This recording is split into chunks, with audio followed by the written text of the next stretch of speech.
അതുപോലെ തന്നെ സഭയിലെ പാർലമെന്റ് അപ്പോൾ നിങ്ങൾ ഇന്ത്യ സഖ്യത്തിലെ പ്രധാനപ്പെട്ട അംഗം കൂടിയാണ്. ഇന്ന് എന്തായിരിക്കണം അമിത്ഷാ സംസാരിക്കാൻ അനുവദിക്കുമോ, അല്ലെ അമിത്ഷായുടെ സംസാരിക്കുമെന്ന് കിരൺ റിജിജു പറയുന്നു. എന്താണ് 17 ദിവസമായിട്ട് പാർലമെന്റിൽ വരാത്ത ഒരാളാണ് കേന്ദ്ര ആഭ്യന്തരമന്ത്രി. ഞാനിതിൻ്റെ റെക്കോർഡ് പരിശോധിച്ചു. സ്വതന്ത്ര ഇന്ത്യയുടെ ചരിത്രത്തിൽ ഇന്നേ വരെ ഒരു ആഭ്യന്തരമന്ത്രി ഇത്രയും ദിവസങ്ങൾ സഭയിൽ നിന്ന് വിട്ടുനിന്നിട്ടില്ല.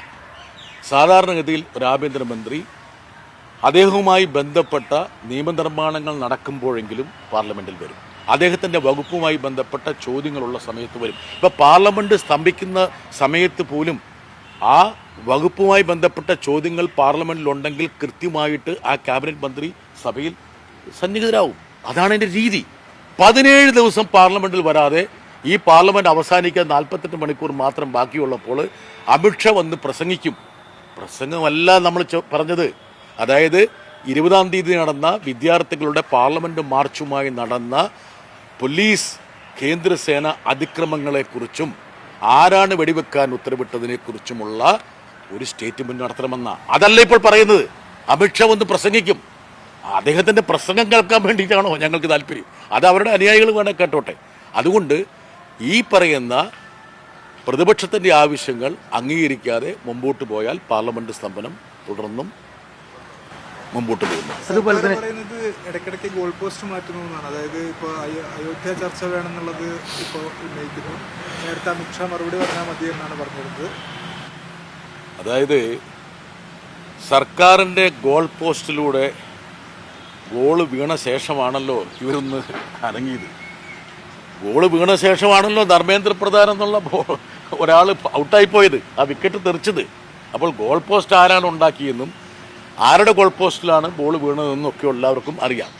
ഈ പാർലമെന്റ് സമ്മേളനം ആരംഭിക്കുന്ന ആദ്യം പ്രേരിപ്പിക്കുകയും നല്ല പുസ്തകങ്ങൾ വരുമ്പോൾ ഞങ്ങളെ അറിയിക്കുകയും ഇത് വായിക്കണമെന്നൊക്കെ നിർബന്ധിക്കുകയും ചെയ്ത ഒരുപാട് മുതിർന്ന പത്രപ്രവർത്തകന്മാർ കേരളത്തിലുണ്ടായിരുന്നു. ഞാൻ നന്ദിപൂർവ്വം ഓർക്കുകയാണ്. അന്ന് പൊതുപ്രവർത്തകർക്ക്, രാഷ്ട്രീയ പ്രവർത്തകർക്ക്, മാധ്യമപ്രവർത്തകരുമായി ഉണ്ടായ വ്യക്തിപരമായ ബന്ധം തീർച്ചയായും അത് ഇന്നില്ല എന്നത് വളരെ ദൗർഭാഗ്യകരമായ കാര്യമാണ്. വ്യക്തിപരമായ ബന്ധം പുലർത്താൻ പൊതുപ്രവർത്തകരും മടിക്കുന്നു, മാധ്യമപ്രവർത്തകരും മടിക്കുന്നു എന്നുള്ളതൊരു കാര്യമാണ്.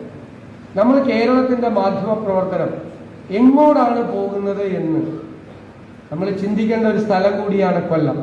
കാരണം കൊല്ലം കേരളത്തിലെ പത്രപ്രവർത്തന രംഗത്തിന് തുടക്കം കുറിച്ച ഒരു സ്ഥലം കൂടിയാണ്. CV കുഞ്ഞിരാമനെ പോലെ, KG ശങ്കരെ പോലുള്ള പ്രഗത്ഭരായ പത്രാധിപന്മാർ ആദ്യം പത്രങ്ങളും മാസികകളുമെല്ലാം സ്ഥാപിച്ചു. ഈ രംഗത്തേക്ക് കടന്നു വന്ന ഒരുപാട് ആളുകൾ യഥാർത്ഥത്തിൽ കേരളത്തിലെ മാധ്യമപ്രവർത്തനത്തിന്റെ ഈറ്റില്ലം എന്ന് വിശേഷിപ്പിക്കാൻ കഴിയാവുന്ന ഒരു സ്ഥലമാണ് കൊല്ലം. എങ്ങോട്ടാണ് മാധ്യമപ്രവർത്തനം പോകുന്നത് എന്ന് ചർച്ച ചെയ്യപ്പെടേണ്ട സമയം അതിക്രമിച്ചിരിക്കുന്നു.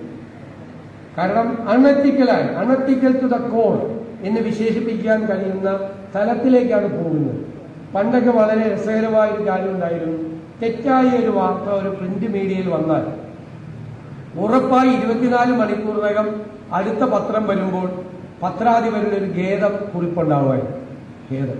ഇന്നലെ അത് തെറ്റായിട്ടാണ് പ്രസിദ്ധീകരിച്ചത്, അതിൽ ഖേദിക്കുന്നു എന്ന് പറഞ്ഞു. ഇപ്പോ ആ വാർത്ത ഒന്ന് മാറ്റിവെക്കുന്ന പോലുമില്ല.